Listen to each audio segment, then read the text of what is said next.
The next thing I'd like to discuss is setting up the tattoo machine in order so that you can begin to tattoo. I'm first going to show you the traditional style machine and how that's set up.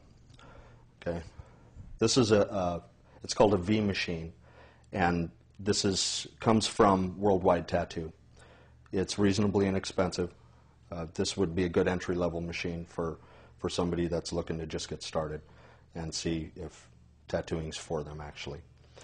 From this side, what we have is these two items are called coils. And the reason I'm mentioning this is because you may need to order additional parts once you get a new machine. These are called coils. This top section here, this piece is called a front binding post. This section here is called a rear binding post. This small item here is a capacitor. This unscrews here on the side of the front binding post, and that is for the spring tension. Okay, it's called a tension screw, and that's how you're going to adjust the speed of the machine and whether it's running right. It's tuning your machine, basically. Okay, and this is to this item right here. The screw is a tension screw for the set screw. Okay, it's pretty simple machine. So the next thing I'd like to discuss in regards to this is setting up putting the needle in and the tube over top of that. The next thing we're going to talk about is the types of needles that we're going to use.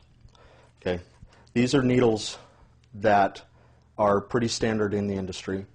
They are for the traditional style machine that we had just discussed, and they come in various patterns of needles, if you would. There's some that are flat shaders, there's round liners, round shaders, things like this. Generally speaking, you're going to want to go with two different types of needles. You're going to want one as a liner and one as a shader. And they should always come pre-packaged like this. Okay? Unopened. They've been autoclaved, so they're sterile. And make sure that when you do tattoo somebody that you open it in front of them, because all it takes is one person to say the wrong thing and it can ruin your reputation.